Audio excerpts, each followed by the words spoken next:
Assalamualaikum warahmatullahi wabarakatuh. Pada kesempatan kali ini, saya akan menjelaskan tentang contoh analisis SWOT tanpa pembanding. Strategi optimalisasi pemanfaatan jalur Solo Valley Wirken untuk kepentingan irigasi. Tanah pengairan Solo Valley yang keberadaannya memanjang dari Kabupaten Bojonegoro sampai Kabupaten Gresik merupakan peluang yang cukup besar bagi pembangunan daerah bila dikembangkan secara maksimal. Tanah pengairan Solo Valley yang pada waktu awalnya adalah merupakan tanah hak milik perorangan yang dibeli oleh pemerintah Hindia Belanda sekitar tahun 1890 dengan maksud dapat dipergunakan untuk perencanaan pembuatan saluran induk guna mengalirkan luapan air Bengawan Solo di musim hujan dan untuk air irigasi pertanian di musim kemarau. Solo Valley Wirken adalah tanah atau lembah peninggalan Hindia Belanda tahun 1890 sampai 1948 sepanjang 120 km dengan lebar 150 meter yang melewati Kabupaten Tuban, Bojonegoro, Lamongan, dan Gresik yang dimanfaatkan masyarakat pada zaman dahulu untuk irigasi, pengendali banjir, dan pembangunan embung-embung. Lokasi Solo Valley Wirken terletak pada 111 derajat 26,00 sampai 112 derajat 41,00 bujur timur dan 6 derajat 49,00 sampai 7 derajat 25,00 lintang selatan. Dimulai dari bangunan Intek pengendalian banjir di hulu bendung Gerak Karang Nongko, saluran pembawa searah dengan saluran induk irigasi Karang Nongko kanan, menyambung ke saluran Solo Valley di Desa Luwi Haji, Kecamatan Ngeraho, Kabupaten Bojonegoro, sampai dengan Kabupaten Gresik sepanjang 165 km dengan lebar 150 meter. Dan membentang ke timur di selatan Sungai Bengawan Solo Hilir menuju Kali Lamong sepanjang 130 km dan lebar 150 meter. Wilayah administrasi Studio Solo Valley Wirken berada di wilayah Sungai Bengawan Solo Hilir yang mencakup 4 kabupaten, yaitu Kabupaten Bojonegoro, Kabupaten Tuban, Kabupaten Lamongan, dan Kabupaten Gresik, di mana tanah Solo Valley tersebut melalui kurang lebih 20 kecamatan dan kurang lebih 117 desa. Permasalahan yang terjadi sekarang pada lahan Solo Valley Wirken adalah diantaranya sebagai berikut ini. Dalam upaya penertiban tanah-tanah Solo Valley, di daerah Bojonegoro terdapat tanah yang belum dimanfaatkan secara penuh. Di Kabupaten Lamongan, terdapat tanah-tanah Solo Valley yang ditempati perumahan-perumahan penduduk dan untuk usaha. Hal ini bila dimungkinkan dilanjutkan pembangunan yang akan datang akan menyulitkan. Di samping itu juga terdapat tanah Solo Valley yang ditempati terminal, perkantoran, dan pasar. Terdapat tanah-tanah Solo Valley di Kabupaten Lamongan yang sebagian besar belum jelas pemanfaatannya, serta hak pengguna tanah dengan izin. Tanah-tanah tersebut di Kecamatan Babat sampai dengan Sekaran, Kecamatan Sugio sampai dengan Karanggeneng, Kecamatan Tikung sampai dengan Karangbinangun, Kecamatan Modo sampai dengan Tikung, Kecamatan Kedung Pring, Kecamatan Sugio, Kecamatan Kembang Bahu, dan Kecamatan Tikung. Mengingat pada kenyataannya, usaha dari pemerintah Hindia Belanda tersebut mengalami kegagalan, sehingga lambat laun dimanfaatkan kembali oleh masyarakat sekitarnya untuk pertanian dan pemukiman, serta fasilitas lainnya seperti olahraga hingga kini. Solo Valley Wirken merupakan tanah milik negara yang terdapat di wilayah Kabupaten Bojonegoro, Lamongan, dan Gresik yang telah dimanfaatkan masyarakat setempat untuk berbagai keperluan. Dalam rangka mengurangi bencana banjir di sebagian wilayah Sungai Bengawan Solo di Kabupaten Bojonegoro dan Lamongan, Selain dilakukan normalisasi Sungai Bengawan Solo dan anak sungainya dapat juga memanfaatkan potensi Solo Valley Wirken sebagai pengendali banjir atau untuk pemanfaatan irigasi dan lain-lain. Maka, perlu dilakukan strategi optimalisasi pemanfaatan lahan jalur Solo Valley Wirken untuk kepentingan irigasi. Berikut ini merupakan tabel potensi dan permasalahan lahan Solo Valley Wirken.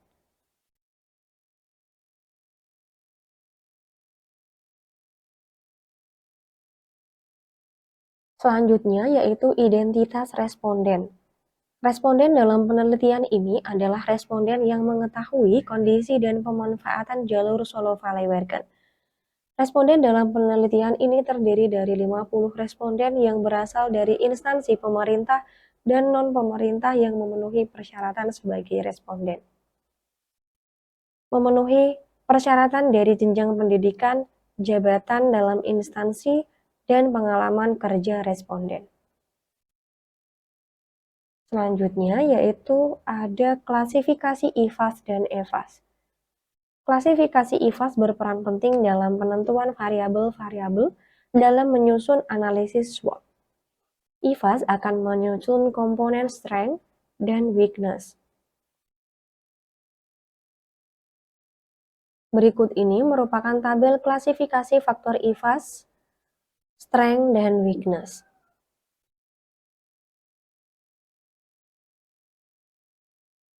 Selanjutnya yaitu klasifikasi faktor EFAS. Berikut ini merupakan tabel klasifikasi faktor EFAS, opportunity, dan threats.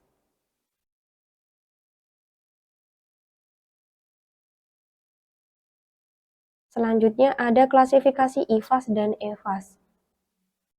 Dengan mengenali kekuatan dan kelemahan yang ada serta pemahaman akan ancaman dan peluang, merupakan hal yang amat penting dilakukan dalam menjabarkan strategi ke dalam langkah-langkah strategi optimalisasi pemanfaatan lahan jalur Solo Valley Wirken. Maka dapat disimpulkan hal-hal apa saja yang menjadi kekuatan, kelemahan, peluang, dan ancaman bagi optimalisasi pemanfaatan lahan Solo Valley Wirken. Sebelum menyusun faktor-faktor strategis dengan menggunakan matriks SWOT, untuk menghasilkan alternatif strategi, perlu terlebih dahulu untuk dilakukan analisis faktor-faktor eksternal dan internal dengan membuat tabel EFAS dan IFAS. Cara untuk menentukan bobot adalah dengan menyusun dalam kolom pertama hal yang menjadi ancaman dan peluang. Beri bobot masing-masing faktor tersebut dengan skala mulai 1,0 yang berarti sangat penting sampai dengan 0,0 yang berarti tidak penting. Semua bobot tersebut jumlahnya tidak boleh melebihi skor total 1,00. Selanjutnya, indikator penentuan nilai bobot IFAS dan EFAS. Indikator dalam penentuan nilai bobot IFAS dan EFAS dapat dilihat pada tabel berikut ini. Berikut ini merupakan tabel indikator penilaian bobot IFAS dan EFAS. Faktor IFAS strength 1. Pemanfaatan lahan Solo Valley Wirken untuk irigasi sangat tidak setuju. Lahan SVW tidak memiliki manfaat apapun. Tidak setuju, lahan SVW hanya bermanfaat untuk lahan persawahan. Setuju, lahan SVW bermanfaat sebagai irigasi. Sangat setuju, lahan SVW bermanfaat sebagai embung dan irigasi. Yang kedua, pemanfaatan air di jalur Solo Valley Wirken sangat tidak setuju, yang berarti tidak ada yang memakai air pada jalur SVW. Tidak setuju, yang berarti pemanfaatan air oleh warga diambil bukan dari lahan SVW. Setuju, berarti warga menggunakan air untuk drainase pertanian dari lahan SVW. Dan sangat setuju, berarti warga memanfaatkan air lahan SVW untuk drainase pertanian dan keperluan lainnya. Yang ketiga, perhatian pemerintah Kabupaten Bojonegoro sangat tidak setuju, yang berarti pemerintah tidak peduli dengan SVW, Tidak setuju, pemerintah hanya menggunakan Solo Valley Worken. Setuju berarti pemerintah peduli terhadap kondisi SVW. Sedangkan sangat setuju berarti pemerintah peduli dan mendukung realisasi konstruksi SVW. Yang keempat, akses jalur Solo Valley Worken. Sangat tidak setuju berarti tidak bisa dilalui. Tidak setuju berarti bisa dilalui, akan tetapi medan sangat sulit. Setuju yang berarti akses mudah dilalui kendaraan roda 2. Sangat setuju berarti akses mudah dilalui kendaraan roda 2 dan 4. Yang kelima, potensi lahan Solo Valley Worken. Sangat tidak setuju berarti SVW tidak memiliki potensi. Tidak setuju berarti potensi SVW hanya sedikit. Setuju, lahan SVW berpotensi bisa mengairi sawah. Sangat setuju, berarti lahan SVW berpotensi mengairi sawah dan mengurangi banjir. Selanjutnya ada faktor EVAS opportunity. 1. Lahan Solo Valley Worken menguntungkan warga. Sangat tidak setuju berarti lahan SVW merugikan warga. Tidak setuju berarti lahan SVW tidak menguntungkan. Setuju berarti lahan SVW menguntungkan warga. Dan sangat setuju berarti lahan SVW menguntungkan warga karena kondisi tanah subur. 2. Realisasi konstruksi Solo Valley Worken. Sangat tidak setuju berarti tidak ada rencana realisasi. Tidak setuju berarti anggaran realisasi mahal. Setuju berarti realisasi segera dilaksanakan dalam waktu terdekat. Dan sangat setuju berarti realisasi konstruksi sudah berjalan. Embung dan lain-lain. Yang ketiga, harapan warga terhadap Solo Valley Worken. Sangat tidak setuju berarti Solo Valley Worken tidak memberikan manfaat. Tidak setuju berarti Solo Valley Worken mengurangi dampak banjir. Setuju berarti SVW segera realisasi konstruksi dan dapat mengatasi kesulitan pengairan. Sangat setuju berarti realisasi SVW dapat mengurangi banjir, perubahan masa tanam padi, palawija, dan mengatasi banjir. Yang keempat, alternatif pengembangan Solo Valley Worken. Sangat tidak setuju berarti hanya sebagai jalur peninggalan pemerintahan Belanda. Tidak setuju berarti memanfaatkan pengembangan yang sudah ada. Setuju berarti lahan Solo Valley Worken dapat dikembangkan untuk irigasi. Sangat setuju berarti lahan SVW dapat dikembangkan sebagai irigasi dan konstruksi pengendali banjir. Selanjutnya ada faktor EVAS weakness. 1. Lahan Solo Valley Worken belum terinventarisasi total. Sangat buruk berarti semua lahan SVW tidak terinventarisir, menyebabkan klaim hak milik tanah oleh warga. Buruk berarti sebagian kecil sudah terinventaris dengan adanya patok pembatas.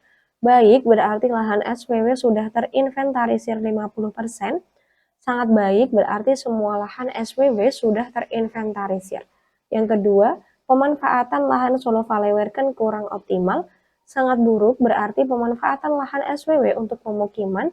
Buruk berarti pemanfaatan jalur SVW untuk fasilitas publik dan pabrik.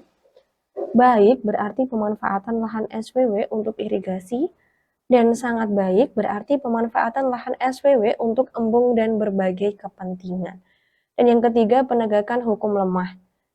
Sangat buruk berarti lemahnya penegakan hukum terkait legalisasi lahan. Buruk berarti banyak patok pembatas hilang, klaim hak milik meningkat.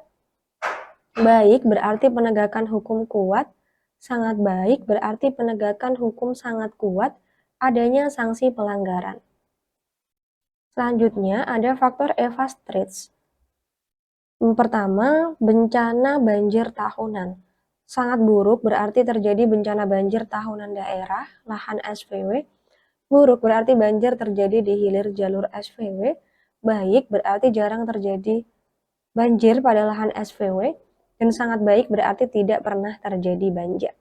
2. Protes warga. Sangat buruk berarti penolakan masyarakat terhadap relokasi lahan dan kepemilikan tanah. Buruk berarti relokasi tempat tinggal. Baik berarti jarang terjadi protes warga. Sangat baik berarti tidak pernah terjadi protes warga. Yang ketiga, anggaran konstruksi besar. Sangat buruk berarti butuh anggaran triliunan untuk konstruksi. Buruk berarti tidak menjadi skala prioritas. Baik berarti realisasi konstruksi irigasi tahun 2018. Sangat baik berarti realisasi irigasi dan pengendali banjir. Yang keempat, jalur silang Solo Valley Werken. Sangat buruk berarti persilangan rel kereta api dengan jalur SPW yang tidak sedikit. Buruk berarti persilangan jalan dan jembatan pada jalur SPW. Baik berarti jumlah persilangan rel kereta api sedikit. Sedangkan sangat baik berarti tidak ada persilangan. Selanjutnya yaitu penentuan rating pada faktor IFAS dan EFAS. Yang pertama, penentuan rating IFAS. Cara untuk menentukan rating IFAS adalah yang pertama, hitunglah rating dalam kolom kedua untuk masing-masing faktor dengan memberikan skala mulai dari 1 yang berarti buruk sampai dengan 4 yang berarti sangat baik. Berdasarkan pengaruh faktor tersebut terhadap kondisi lahan Solo Valley Werken. Yang kedua, jumlahkan skor pembobotan dalam kolom keempat untuk memperoleh total skor pembobotan. Tujuannya untuk membandingkan strategi satu dengan yang lain.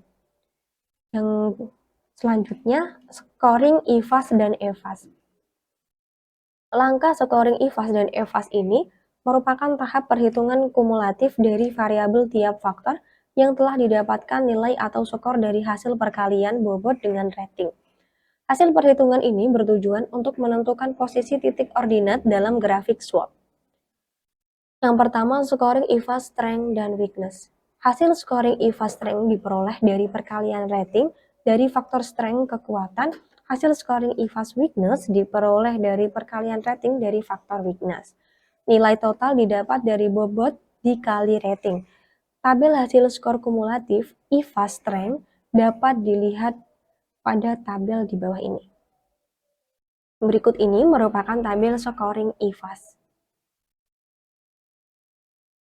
Berdasarkan tabel scoring IFAS untuk strength di atas, jumlah bobot dikali rating total adalah 3,48, sedangkan nilai total untuk kelemahan adalah 1,48. Posisi faktor internal sama dengan 3,48 dikurangi 1,48 sama dengan 2,00. Selanjutnya yaitu scoring EFAS opportunity dan threats. Hasil scoring EFAS opportunity diperoleh dari perkalian rating dari faktor opportunity.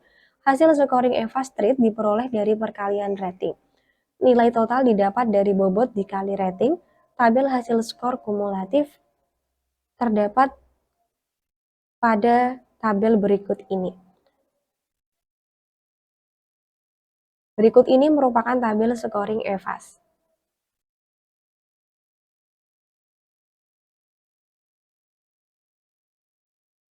Berdasarkan tabel scoring EFAS untuk opportunity, jumlah bobot dikali rating total adalah 3,54, sedangkan nilai total untuk ancaman adalah 1,76.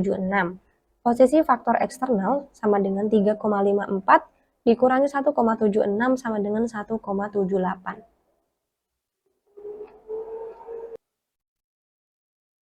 Selanjutnya ada posisi kuadran SWOT.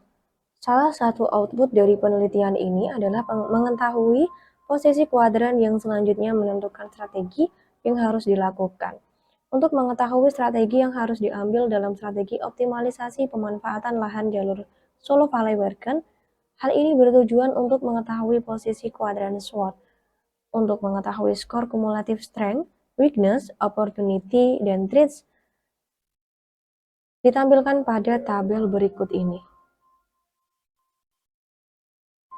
Dari hasil scoring pada tabel, didapatkan hasil sebagai berikut. Berikut ini merupakan tabel skor IFAS dan EFAS. Posisi strategi optimalisasi Solo Valley Werken berada di kuadran 1. Dari analisis tersebut dapat disimpulkan faktor kekuatan lebih besar dari faktor kelemahan dan pengaruh dari faktor peluang lebih besar dari faktor ancaman.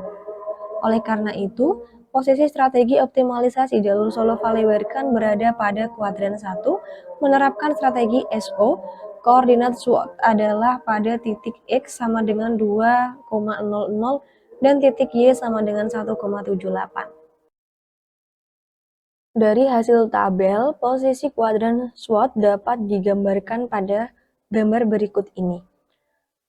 Berikut ini merupakan gambar kuadran SWOT Solo Valley Werken.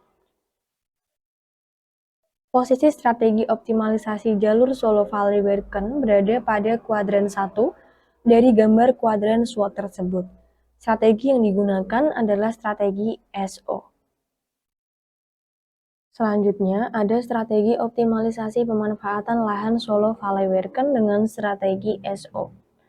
Strategi ini menggunakan kekuatan internal untuk meraih peluang-peluang yang ada di pada faktor eksternal.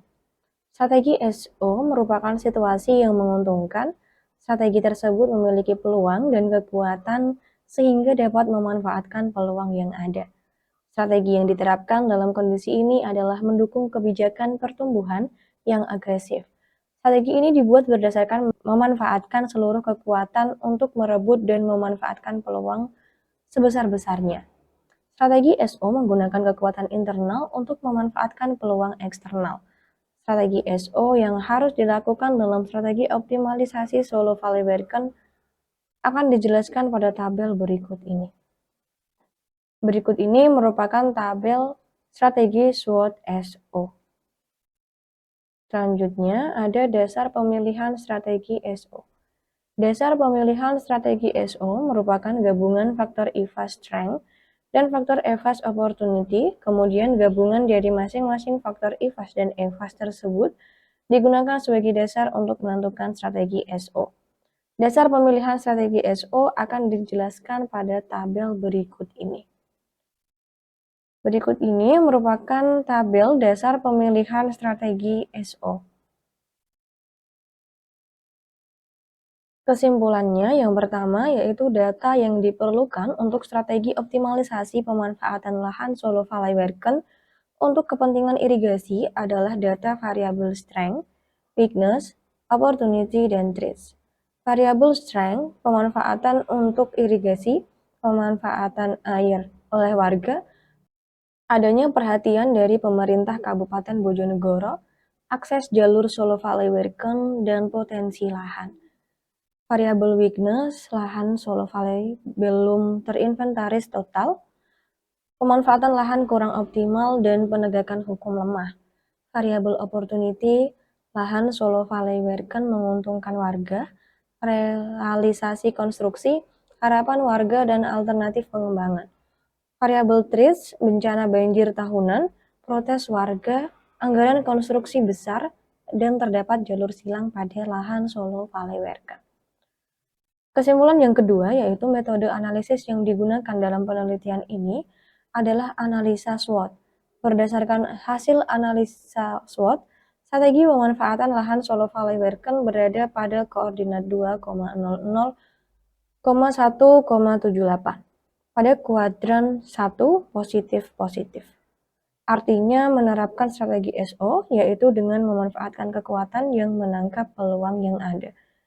Kesimpulan yang ketiga yaitu hasil strategi optimalisasi pemanfaatan lahan Solo Valley Werken tersebut adalah pembuatan dan pengembangan embung, memanfaatkan embung untuk irigasi, program pengadaan pompa diesel, pemanfaatan dan pembuatan instalasi air baku, program 1000 embung, realisasi konstruksi Solo Valley Werken, inventarisasi lahan, memperbaiki akses jalan Solo Valley Werken, meningkatkan potensi lahan Solo Valley Werken sebagai wisata dan pengendali banjir.